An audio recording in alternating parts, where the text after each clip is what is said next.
You're listening to The Intellectual Investor, episode number 244, Embracing Stock Market Stoicism, written by Vitaliy Katsenelson and read by Elliot. To read this article online or to listen to more episodes, visit investor.fm. 2024 brought me back to a core Stoic principle that I hold close to my heart, the dichotomy of control. Here's the gist. Some things are within our power, our values, our character, our decisions, and some aren't, like your brother-in-law's random and possibly dumb comment, your spouse's mood, or the fact that every traffic light turns red as you pull up. In investing, it's the same. We can control the quality of our research, being logical and thorough in our research, our decisions and discipline, systematically following our research, and our reactions, how we react to the news and external environment pressure. I will discuss this at the end of the letter. The market can price our stocks however it pleases on a month-to-month or even year-to-year basis. That's the part we can't control. We have to remember that these market prices are merely opinions, not final verdicts. The Stoics teach us to focus our energy on what we can influence, our process, and accept what we can't, the market's whims. This probably sounds straightforward, but there's a twist that makes it harder for you, the client, to see how this all plays out in real time. You can easily check the portfolio's value. My decisions, not so much. In theory, I could make subpar investments and hide behind fancy Stoic talk. That's exactly the why of these very detailed letters. To show you our thinking, walk you through our individual decisions. I write, you read. That's our agreement. You're the judge of whether my process makes sense. But I can't do that part for you. 2024. Our final returns in 2024 ranged from okay to mediocre, depending on the vintage of the portfolio. This isn't the most exciting news to share, but it's a perfect example of how Stoicism applies. Early in the year, we were beating the market, despite the market's gains being driven mostly by a few large-cap tech names. Then, in late June, it was as if someone flipped a switch. Even though nothing in our holdings had fundamentally changed, the stocks in our portfolio started giving back earlier gains month after month, while the market surged ahead. A couple of our companies hit temporary snags, which shaved a point or two off our returns, but others had some good news. In the big picture, it was just the market's focus shifting. My IQ didn't drop in the second half of the year, at least I hope not. The short-term sentiment did. This is what Stoicism looks like in practice. We stay grounded in the things we can do: solid research, thoughtful decisions, transparent communication, and accept that we don't control how the market prices those decisions in the short run. When I say accept, I don't mean ignore. I mean we don't get caught up in the daily drama of stock prices. We keep refining our process, making the best decisions we can, and communicating openly to you. I've been doing this for more than a quarter century, and I am certain this won't be the last time the market teaches us to embrace Stoicism and remind us of what we can and cannot control. What can you expect going forward? As a firm, we're obsessed with the Japanese principle of Kaizen, constant, slow improvement. Our operations folks are fanatical about improving internal processes and our service to you. I love investing. I'm obsessed with getting better at it. There are many reasons for that. It's one of my core identities. I want to feel good about myself, and helping you achieve your goals while moderating the volatility of your blood pressure gives me great satisfaction. I have skin in the game. IMA manages the bulk of my family's, and our employees' liquid net worth. Thus, Kaizen we are. Our decision-making and investment process have gotten better over time. We've made several important improvements. We've enhanced our focus on quality with our latest emphasis on the management quality of the companies we research. This is our analyst Max's obsession. I'm obsessed with it too, but next to Max's fixation on it, mine is just a hobby. We've expanded the ponds where we fish for stocks. As I wrote in my late December letter, while the US pond has lots of great fish, they've become insanely expensive and thus offer low future returns. Though we still own plenty of American fish, we've expanded to foreign ponds where we can find wonderful fish at a fraction of the cost. This international fishing actually hurt our returns in 2024, as the market remained obsessed with made in the USA fish. We're in an environment where market participants only care about quality and growth and are indifferent to the price paid. Valuations won't matter until they do, and then years of gains vanish in days or weeks.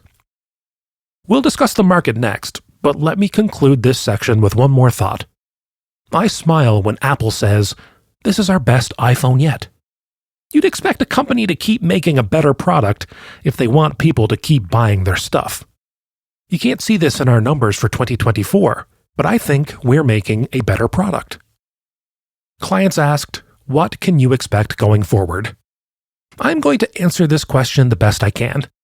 When buying new stocks, we target 15 to 20% annualized returns based on middle-of-the-road scenarios, not optimistic ones.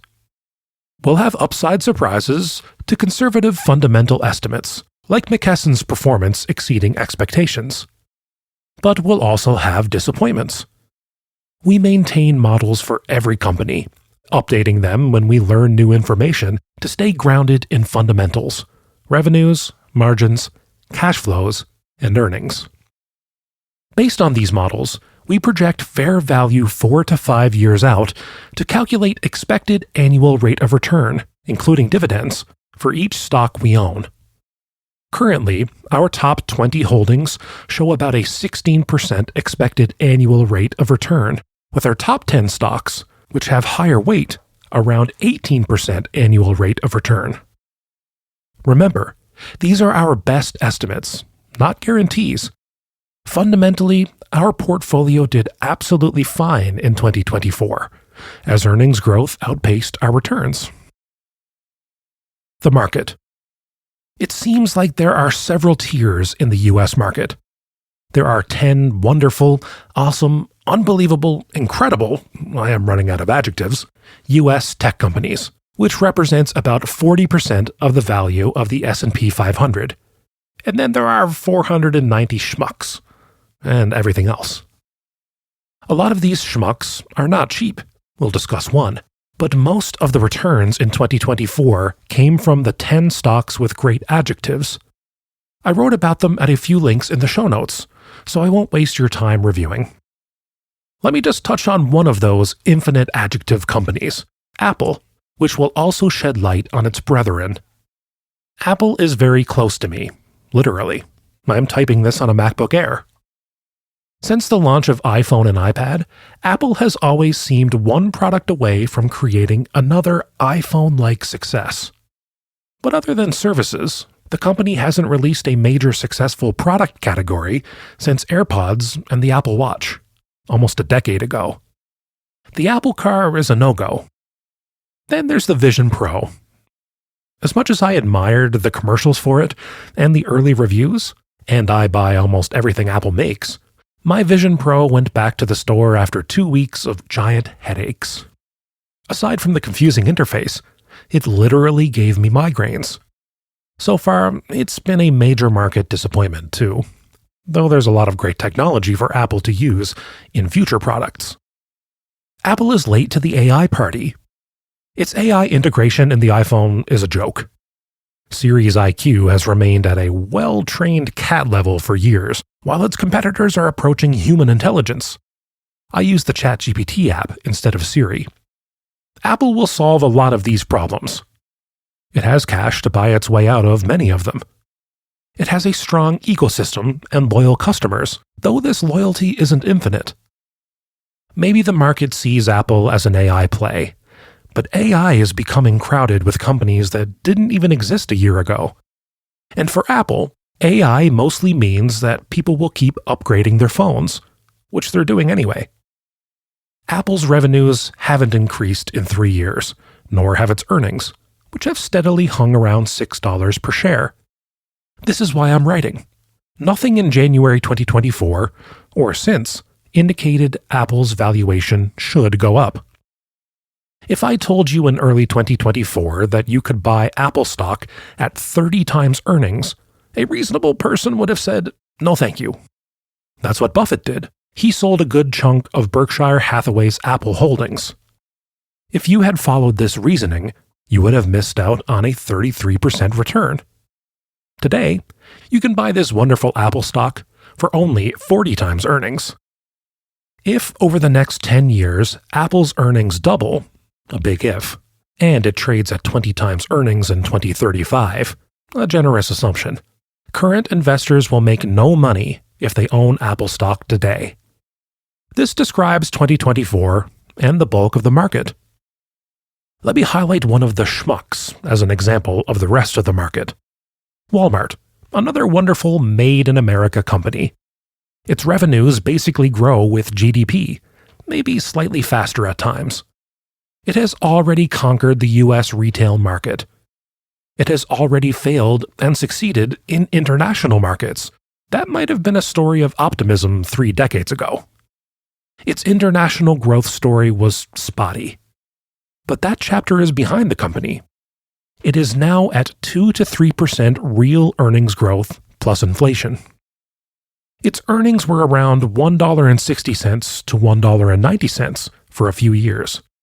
In 2024, you could have owned this American icon for only $52. You would have paid 27 times earnings, in the best case, or 32 times in the worst. Walmart is a retailer fighting with Amazon for consumers' wallets that have been shrunk by higher interest rates and inflation. Again, a great company, but severely overvalued. Probably a decade of no or little return ahead of it, or even worse, if you ask me. That is what I would have told you in January 2024. And I would have been wrong. Today, you can pick up Walmart shares for LVMH-like prices of $90 at only 45 times earnings. If you'd listened to my sound but wrong advice in 2024, you would have left 73% on the table. This market is filled with schmucky stocks like this. It's a good thing we don't own the market. A brief and smelly case study. You want to hear how not rational the market is? We're all adults here, so I try hard not to use childish vocabulary, but this market stretches my ability. One of the best performing investments in 2024, of course we didn't own it, was a digital cryptocurrency called Fartcoin. If you wanted to buy its full, airy supply, it would only cost you $1 billion. Yes, the value of Fartcoin is $1 billion American with a capital B dollars. A gift. Its utility is unknown. It has no earnings or use, other than being a vehicle for greater fools selling to even greater fools, with everyone supposedly becoming rich in the process. This is not how wealth creation works. I didn't subject you to hearing about this juvenile nonsense for nothing, because Fartcoin's slogan perfectly describes today's market. Hot air goes up. Physics was not something I excelled at, but I know this much. At some point, the holders of this magic coin, and the rest of this airy market, will discover that hot air doesn't stay hot forever, and when its temperature drops, even just relative to its recent high, it goes down, and then goes down fast. Here's the irony. If my money manager had bought Apple, Walmart, or especially Fartcoin, I would have questioned this investment process because the risk-reward of these decisions made no sense. But this is what worked in 2024. A message for 2025 and beyond. Our message to you is as follows. If 2025 is going to be like 2024, I'll just send you a copy of this letter in January 2026. In the meantime, we are going to continue to buy high-quality companies run by awesome or shareholder-friendly management and we are going to buy them at a significant margin of safety. This strategy should work. We just don't know when the air cools. The market may be reaching crazy valuations and doing crazy things. That is what markets often do. We are playing a very different game, the only game we know how to play. Our goal is to grow and preserve your wealth. One thing we can control is how we react to the market, so we're going to keep our heads down and keep doing what didn't work in 2024, until it does work.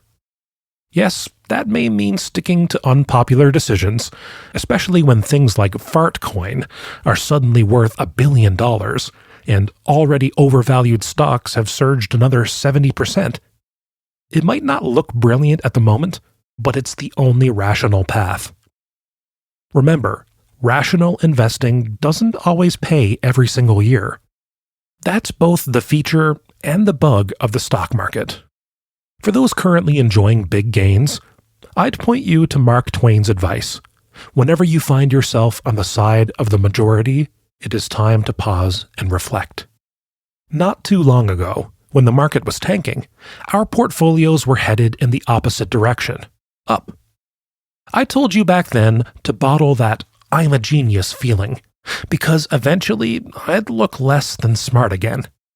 Well, that time has arrived.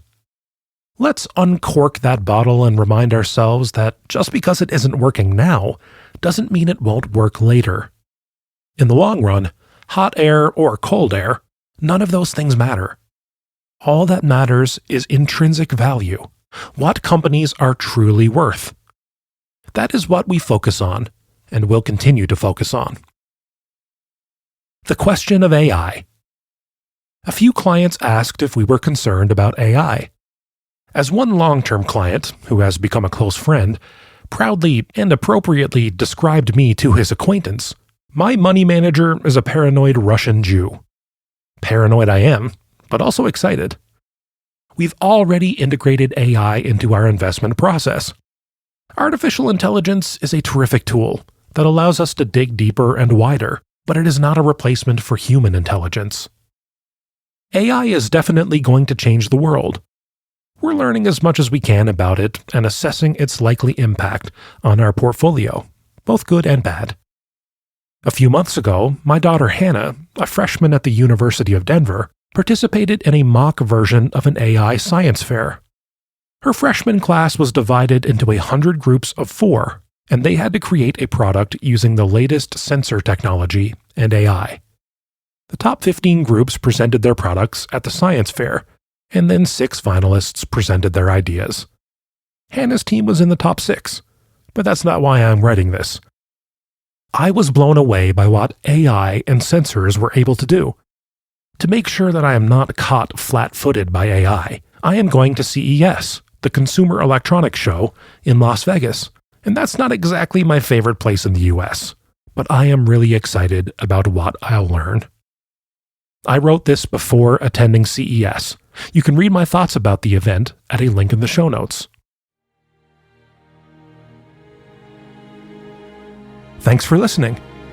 If you know someone who'd enjoy this episode, share it with them. To listen to more episodes, visit investor.fm.